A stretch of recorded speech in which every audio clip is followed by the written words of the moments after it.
Halo semuanya, selamat datang kembali. Apa kabar kalian semua? Semoga baik-baik saja. Pada video kali ini kita akan membahas lanjutan dari sebuah film animasi yang berjudul Journey to Immortality Season 3. Baiklah, daripada kalian semua penasaran, mari kita mulai saja pembahasan lanjutan untuk episode kali ini. Tanpa berbasa-basi lagi, langsung saja kita mulai videonya.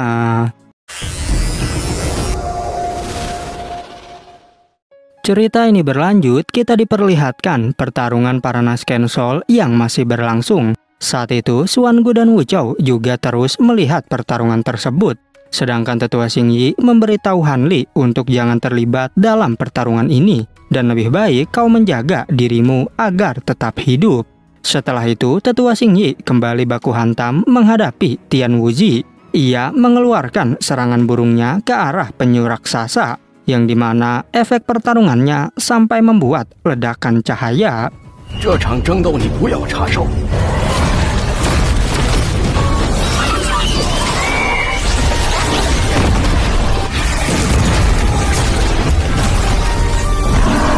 Kemudian Han Li segera menjauhi medan pertempuran mereka, dan ia berpikir jika para Naskensol ini mulai menjadi gila, maka mereka akan bertarung sampai mati. Bahkan jika mereka kehilangan periuk Sutian, Han Li juga pasti akan dibunuh oleh mereka. Han Li menyadari jika dirinya harus memperlambat penarikan periuk Sutian, karena dengan cara ini ia dapat meluangkan waktunya. Meski begitu, ia masih belum tahu apakah yang Xuan Gu rencanakan. Han Li penasaran mengapa cahaya biru di sana sangat aneh. Ataukah itu adalah api es Qianlan, yang bahkan membuat para Naskensol saja menjadi ketakutan. Oleh karena itu, api es Qianlan ini tak boleh dianggap remeh.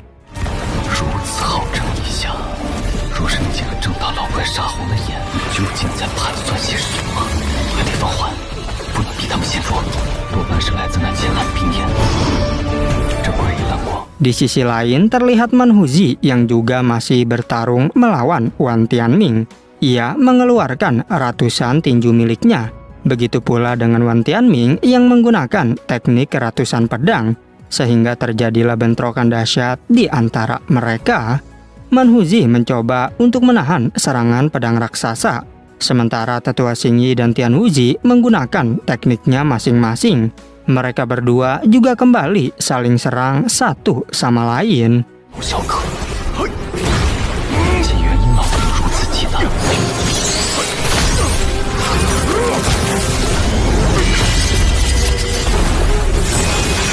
Han Li berpikir beginilah pertarungan para kultivator Naskensol, yang mana mereka menggunakan teknik kultivasi harta ajaib dan formasi aneh.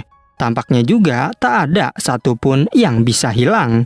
Pertarungan Wan Tianming dan Man Huzi benar-benar sangat sengit. Sampai-sampai saat itu Man Huzi dibuat terpojok oleh Wan Tianming. Namun Man Huzi melihat bahwa di sekelilingnya terdapat beberapa pintu portal yang mulai menyala. Tetua Xing Yi dan Tian Wuji juga terkejut melihat hal itu. Begitu pula dengan Han Li yang merasa jika tempat ini seperti pavilion Bau Guang, yang dimana terdapat ruang tersembunyi di sana. Sepertinya mekanisme penghalang ini dibuat oleh para kultivator kuno. Dan benar saja kini formasi 5 elemen di sana mulai aktif. Yang kemungkinan itu terjadi karena efek pertarungan besar para Naskensol. Dan jika dibiarkan, maka ruangan ini bisa hancur.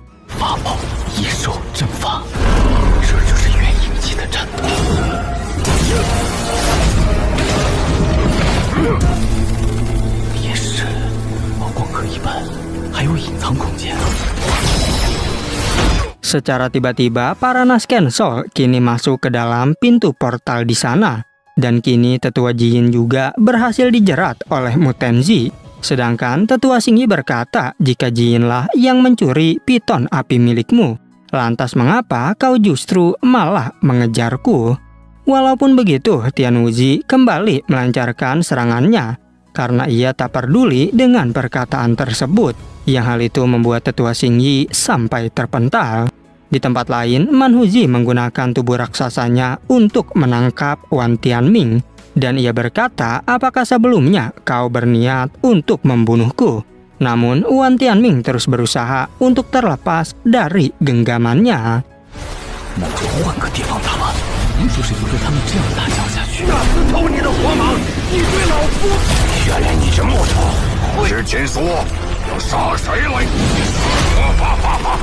Mu Tenzi kembali melancarkan serangan akar pohon ke arah Ji Yin, yang hal itu membuat tetua Ji Yin menjadi sangat kesal.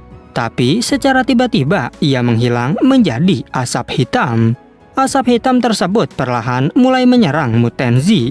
Tetapi Mu Tenzi terus menjauh untuk menghindarinya. Namun Ji Yin berkata, apakah kau sudah gila? Karena melawan api menggunakan akar pohon. Mu Tenzi menjawab, kayu akan lebih kuat setelah ditempa oleh api. Apalagi itu adalah api jahat milikmu. Ji Yin menyadari jika ini sebenarnya adalah cabang dari kayu Yanfu. Yang hal itu membuat Ji Yin menjadi semakin marah. Karena selama ini kau sudah menyembunyikan kekuatanmu.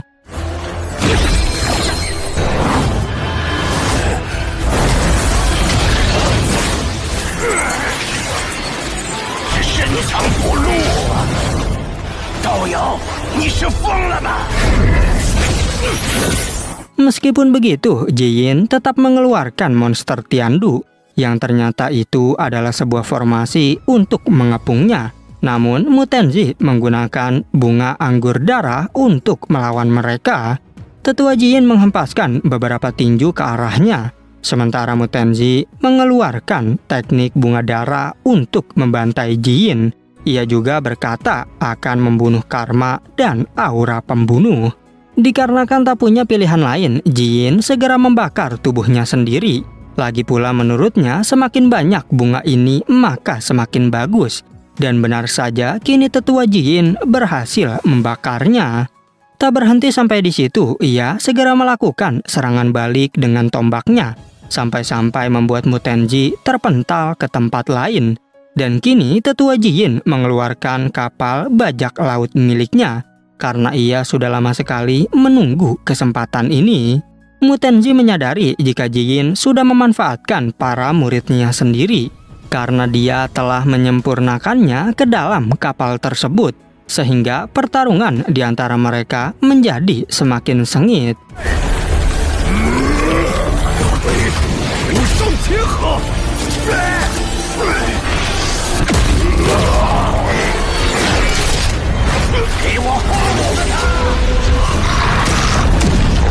Di tempat lain, tetua Xingyi masih terus baku hantam dengan Tian Wuzi. Bahkan kini penyu raksasa berhasil ditelan oleh paus yang lebih besar. Bahkan hal itu membuat Tian Wuzi menjadi terkejut. Karena selama ini kau sudah menyembunyikan kekuatanmu. Dan juga yang saat itu menyerang ternyata adalah dirimu. Tetua Xingyi mengingatkan jika saat bertarung sebaiknya jangan melamun. Dan serangan petir dari Xingyi membuat Tian Wuzi kesulitan menghindar. Apalagi menurut Tian Wuzi jika kau adalah penjahat tercela. Namun tetua Xingyi menjawab bahwa penjahat sejati lebih baik daripada seorang munafik. Pertempuran mereka juga mulai semakin bertambah besar. Dan adu kekuatan terus berlangsung di antara mereka. Tapi tiba-tiba tetua Xingyi berhasil dipukul mundur oleh Tian Wuzi.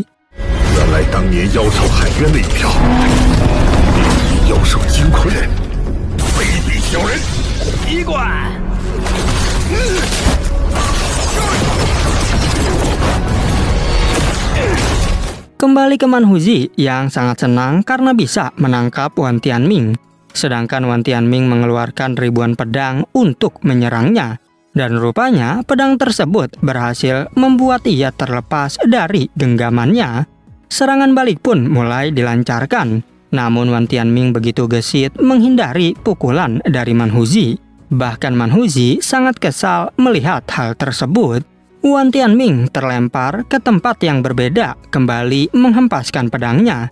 Tapi Manhuzi juga dengan cepat segera melayangkan tinjunya. Namun tanpa diduga, Wan Tianming mengeluarkan naga petir. Dan ia ingin tahu dalam 5 hari siapakah yang akan menjadi pemenangnya. Pertempuran di antara mereka menjadi semakin dahsyat.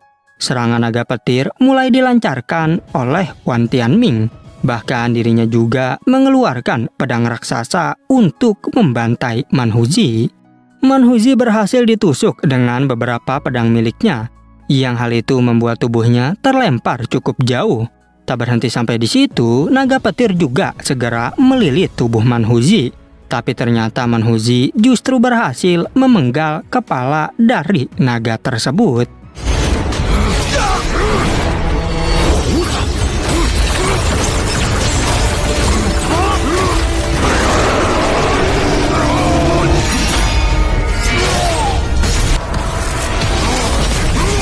Scene berpindah ke proses penarikan periuk Sutian.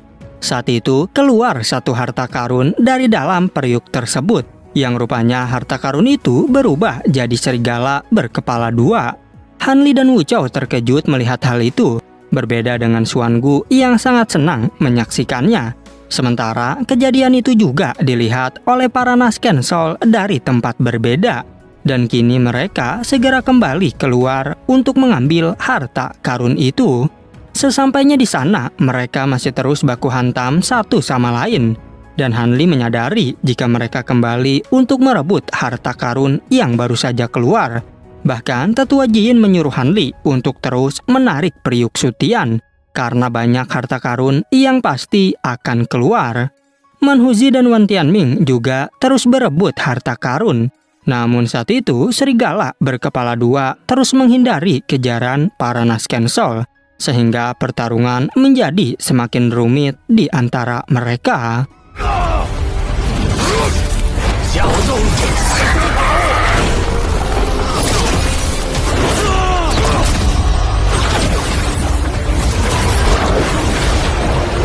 Naga es mencoba untuk menangkap serigala berkepala dua. Tapi ternyata saat itu Manhuzi juga berniat untuk menangkapnya. Bahkan 5 Nasken Soul lainnya sampai menyerang Manhuzi secara bersamaan.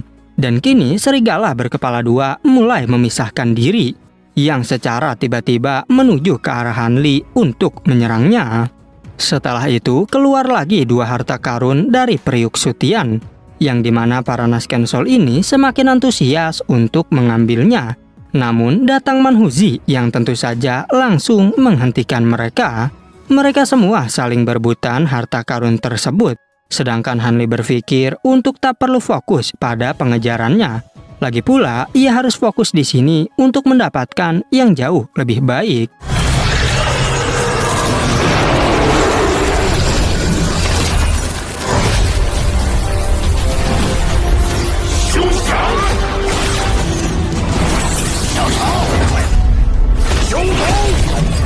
Hanli juga bingung mengapa Xuangu tidak terkesan sama sekali, dan apakah sebenarnya yang dia pikirkan. Berbeda dengan Wuchao yang langsung melesat untuk mengambil serigala berkepala dua. Ketika serigala berkepala dua berhasil dijerat oleh Wuchao, Xuangu secara tak terduga langsung merebutnya. Yang hal itu tentu saja membuat Wuchao menjadi marah. Namun Xuangu menjelaskan jika harta itu untuk orang yang paling mampu mendapatkannya.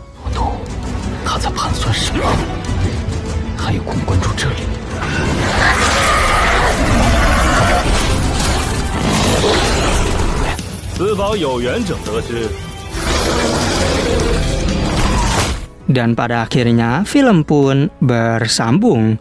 Tapi mari kita saksikan cuplikan untuk episode berikutnya.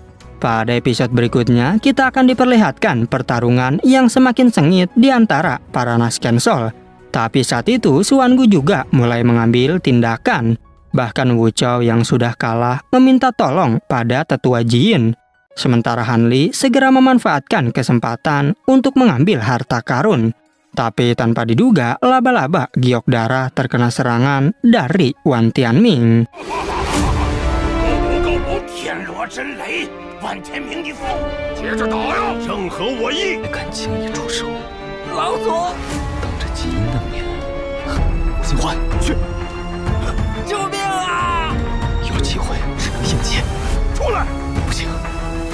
Oke, cukup sekian, terima kasih untuk video kali ini dan sampai jumpa di video berikutnya.